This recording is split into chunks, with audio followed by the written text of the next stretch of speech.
Hi, I'm Grant from Run. I'm Dawid from Pure Endurance. And we've got some interesting things to discuss. Obviously, there's this huge explosion on carbon-plated shoes, and obviously it makes a difference at the top end for the guys trying to win the marathon. But we wanted to know, what does it actually do for the average runner? And we've recruited this guy over here to give us some information.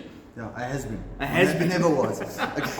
So with the whole boom of carbon-plated shoes, we've tested a few different model carbon-plated shoes. So we thought, let's do a test and see what the difference in specific parameters between a normal training shoe, like a normal traditional racing shoe, and a carbon-plated shoe. What's the difference that you'll get in perceived effort, wattage, cadence, pronation rate, so your gait, whatever, and recovery time, heart rate. We're taking as many factors into account as possible. Whatever we're going to use a Polar Vantage V and a Grit X as our tools to actually test the parameters, and we'll compare that and see what we can find.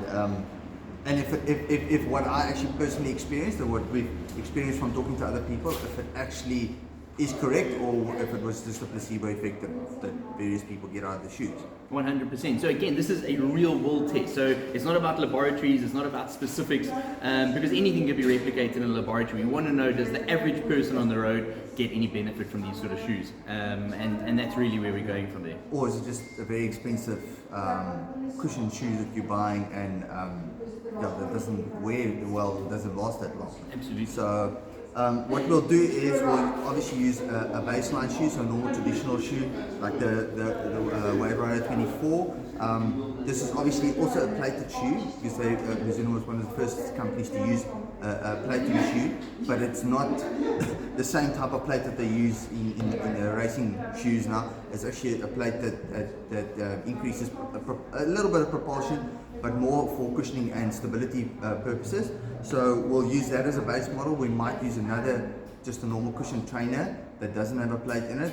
We'll see how much time we have. And then just for curiosity's sake and for interest's sake, we'll use the Vaporfly Killer. Yeah. Apparently, as it known in the US, last year sometime there was a youngster that ran, I think it was a 71 minute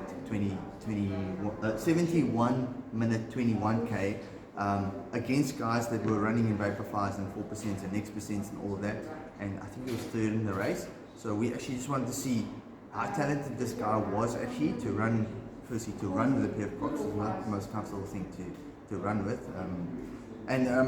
We kind of set out the parameters to start off with the training shoe, then the Croc, then the racing flat, then the plated shoes. But after wearing the Crocs for a day, I might put them right at the back, because I think I might not be able to walk properly after using it. Okay, I have a few blisters after it. Absolutely. So we're going to start out on the treadmill.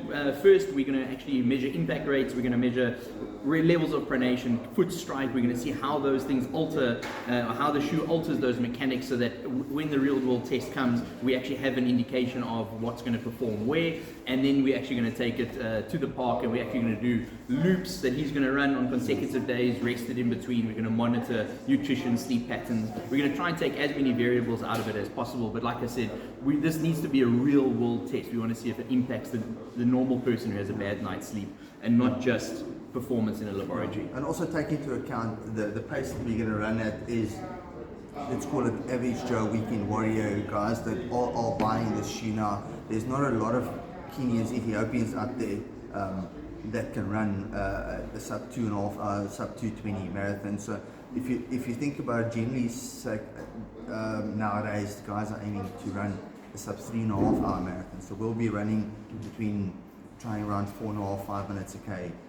We'll try and obviously run the same pace with all the shoes, and check those variables. And obviously, like Grant also said, we'll take it outside and not use it in a laboratory setting for the sake of, we want it to be really applicable, because outside, the guys that are buying the shoes aren't going to be running a marathon on a treadmill, to be honest. Absolutely. We do have a sports doctor as well who's part of the team. Yeah. Who will be ratifying all of the findings as well. So this isn't just for our amusement, although watching Dawid run in those is definitely going to give me a bit of a giggle. But this is some real world testing that we are going to be doing. It is all going to be monitored. It is all going to be evaluated by a team of doctors as well. So this is going to be interesting, and I think it's something that we're going to look forward to doing as well. Yeah. And as a progression on the if this is quite successful, what we'll do is we'll take it one step further and actually test different plated shoes, not necessarily carbon plate shoes, but different plated shoes against each other to say, okay, well, maybe it is beneficial to run that type of shoe, but different plated shoes have got different type of composition of plates that they're using, different stack heights, different rockers that they're using, different foams, different stack heights, different heel drops that they're using, to see what is actually more beneficial for kind of like what distance. We'll kind of try and evaluate that and summarize that for you. Absolutely. So we're going to have a series of videos. This isn't going to be a single one. And we're going to do some teasers. We're going to do some information where we're talking about the various products. We're going to be doing a segment on actually videoing the treadmill tests as well. And then the final one will obviously be the real world testing of the shoes and the conclusions. Absolutely. 100%. And if once we post this, if there's any questions from your side, or if you want to know more when it's happening, if you want to come join in the run, feel free. We'll answer those questions the best we can and post all the details for you. Fantastic. We look forward to seeing it. Awesome. Sorted. Thanks. I